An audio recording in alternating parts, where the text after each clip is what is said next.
feel like there's this constant low-grade tension to join the rest of the world in sort of the professional program, the occupational program that most people seem to be satisfied with, although I'm not sure that's true either. I think there's a lot of dissatisfaction, but if you're an artist, I think you just have enough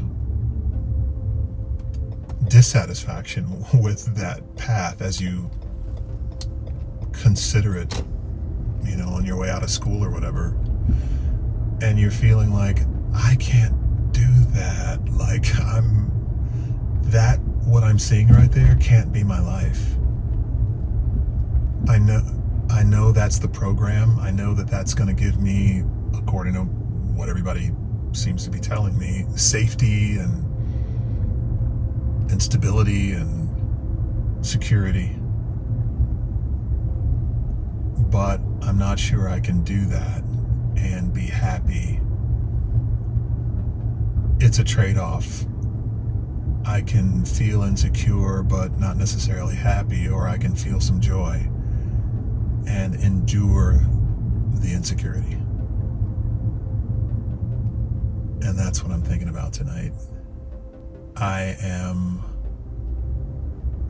super grateful that there are people in the world who follow that strong pull within themselves to pursue what it is that really speaks to them, even though it may mean a lack of traditional success. And even though it may mean not necessarily having the respect of your peers who sort of look along in pity and say, why doesn't she or why doesn't he just go ahead and just grab a regular gig? Like, I know a guy, like, go interview with so-and-so. But for you, it's not enough. If you're an artist, you can't, like, you may do that temporarily just to kind of keep ends met, but you can't settle there. So this is for you, if that's the way you are. I think it's a noble pursuit, as I got into in the last show. And I think people who take this route are to be respected, even though all of us may not attain ostensible success, traditional success, aesthetic success, apparent success. We attain something deeper, a success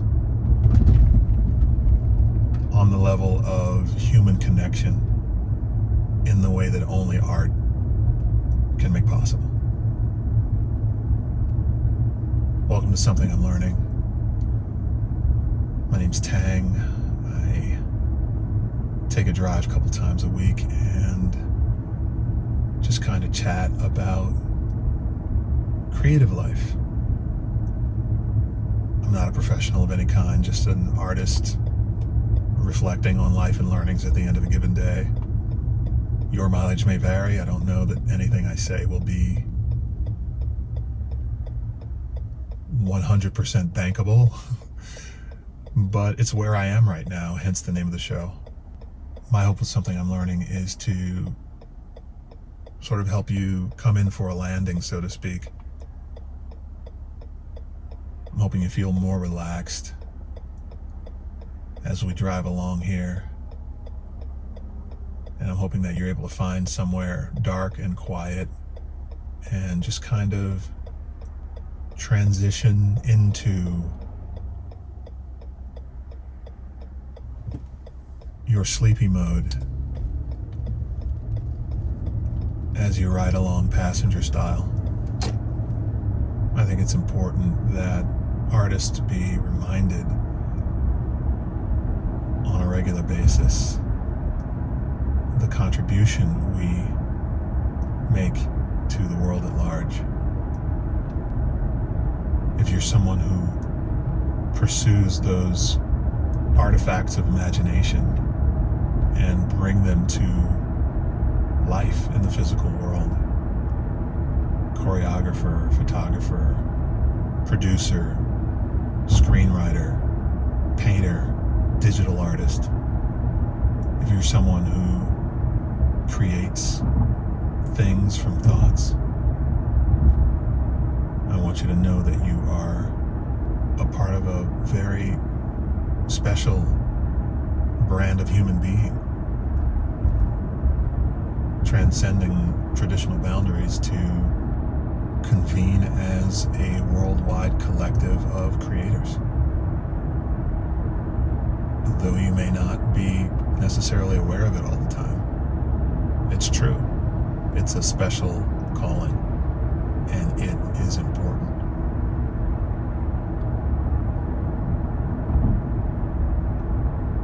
That's something I'm learning. I don't know if you've ever been caught off guard by something like a piece, a song, a movie, performance of some sort, dance, theater, where you almost have to snap yourself back to reality because it's so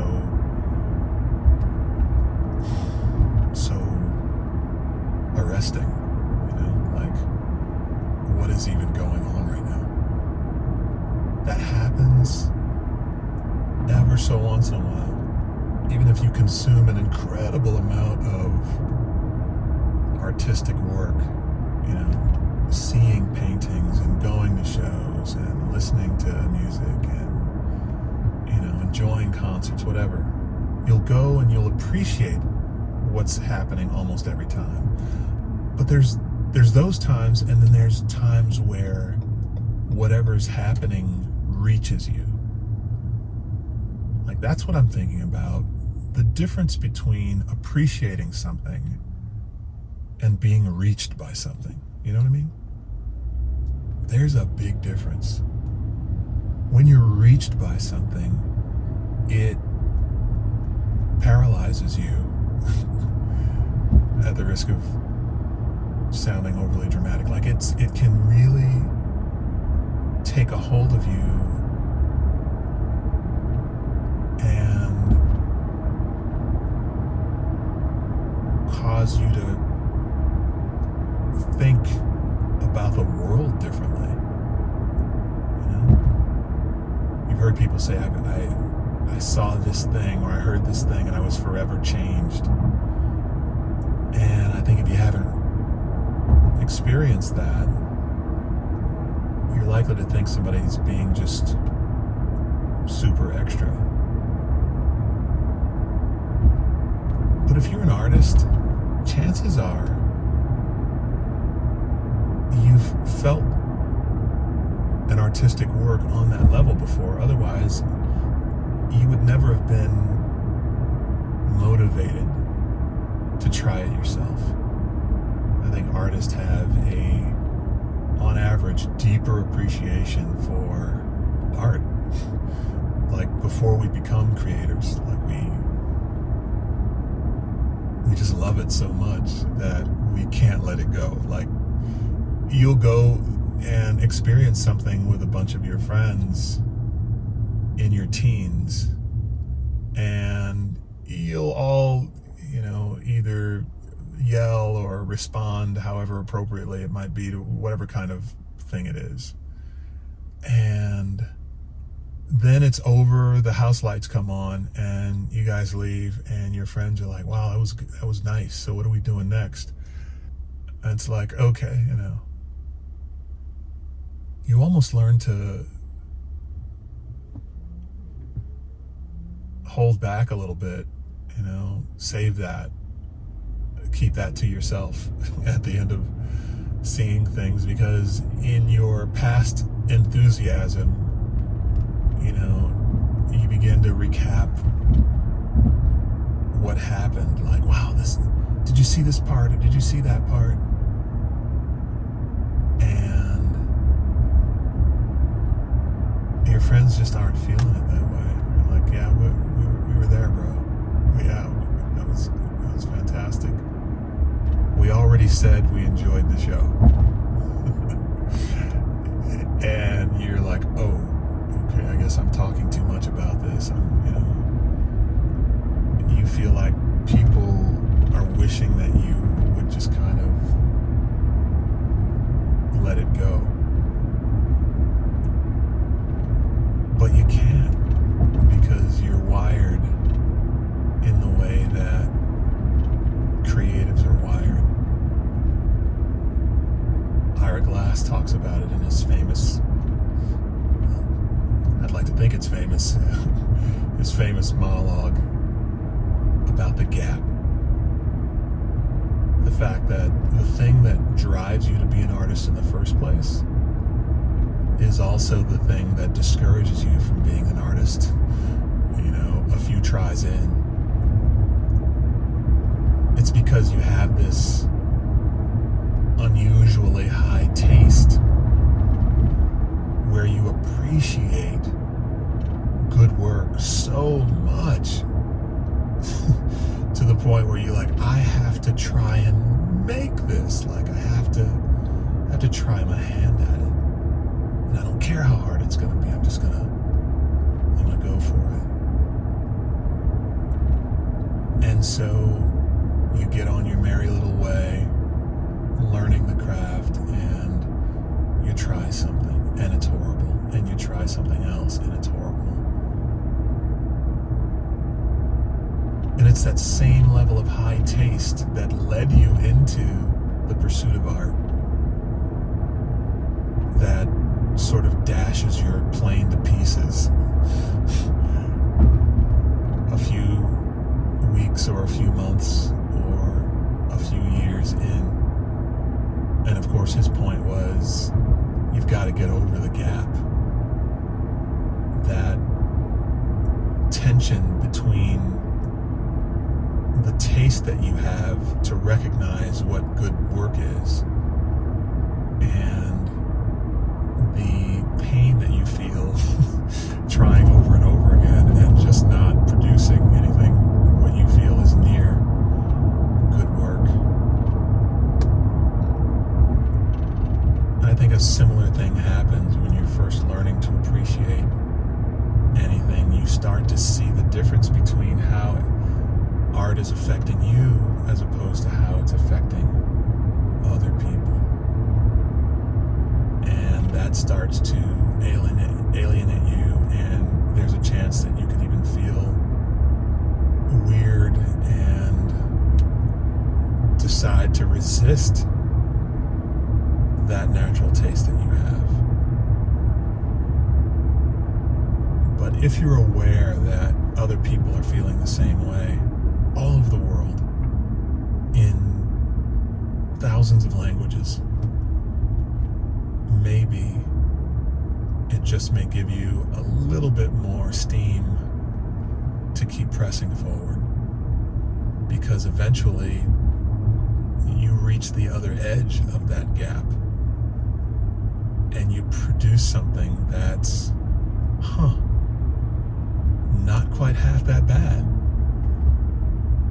and you release it, and whoa, 3 people that I have no prior knowledge of, no prior relationship with, have never met before, are actually touched by this piece that I've put out. They have no agenda whatsoever. There's no reason for them to tell me that this work is good, and yet they're telling me, hey, I really like what you did.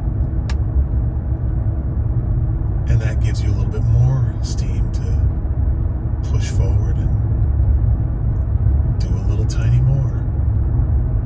And before you know it, you have someone who walks up to you live, or DMs you, or emails you, or whatever, and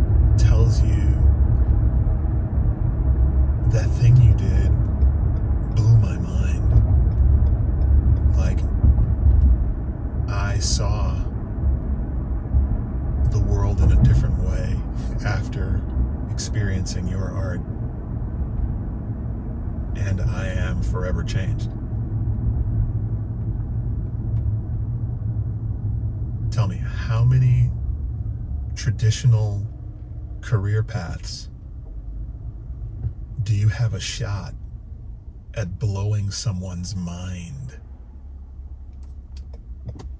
I just don't know of many outside of art. I think that's about worth as much pain you'll ever endure or patience you'll need to have on the path toward proficiency, and hopefully shortly thereafter, remarkable work.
I think of mind-blowing work, like stuff that froze me in my tracks and just changed the way I look at the world in some small way.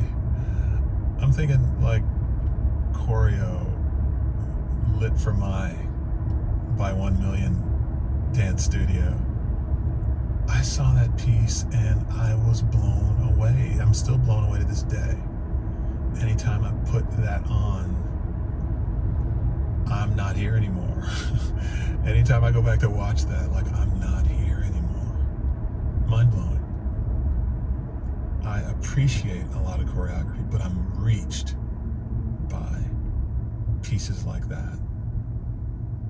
And the next thing I love doesn't have to be anything like that. It can be completely different. For instance, another piece, I think it happens to be by that same studio, 1 Million, is called Trini Dem Girls. Trini, Trini, Dem, Dem, Girls. Just mind-blowing work. By the way, Lit for My is L-I-T, I believe, M-Y-E. L-I-T-F-O-R-M-Y-E. Look that up. Look both of those up when you get a chance and see whether... And it doesn't have to be, the same for all of us. Like, we each respond differently to stuff, way differently to stuff. But somebody, in preparing what happened in front of that camera in both of those instances, who doesn't know me to this day, reached me. They reached me. Like, they made my jaw drop, and they made me just sort of float to another place. Another one, Justin Timberlake, Suit and Tie on SNL. Search that. Justin Timberlake, Suit and Tie on SNL. And really, you know the song. It's a super big song, but really give it some breathing room and watch all the dancers. Like, really look at their delivery of what is, by the way, I know I'm overusing the word mind-blowing, but it is mind-blowing steps and execution they did on this piece. I mean, just amazing.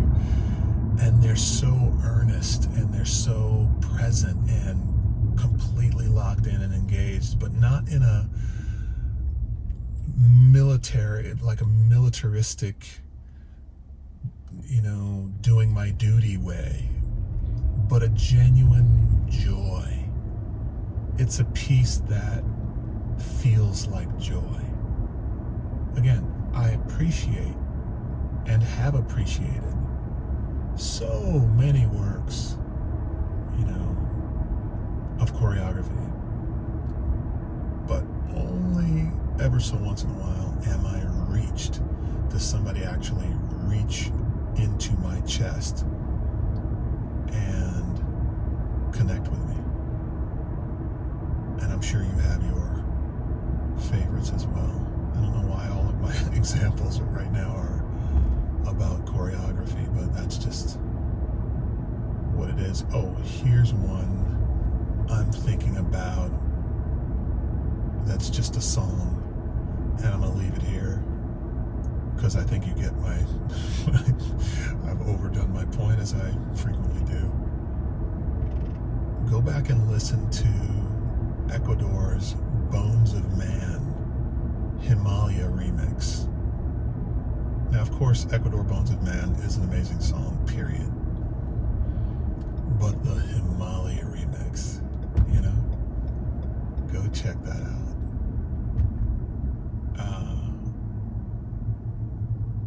Again, it may not touch you quite in the way that quite as profoundly as it did me, but just an example, of what mind-blowing work looks and sounds like it's not necessarily for you, you can appreciate the artistry. Like, it's there. And an artist knows it's there, even if maybe that might not necessarily be your brand of stuff you gravitate to on your own. Yeah.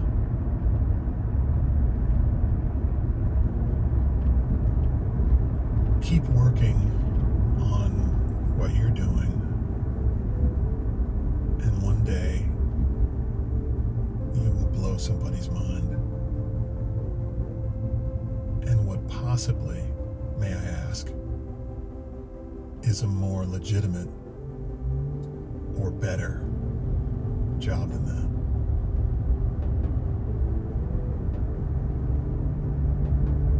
Till next time we talk, I wish you joy. I wish you vision. I wish you endurance to get across the gap. I wish you blinders for those who make you feel weird for appreciating art on the level that you do.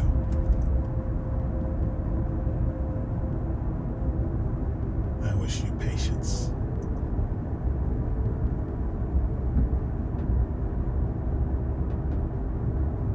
I wish you inspiration and the energy to carry it out to its completion. I wish you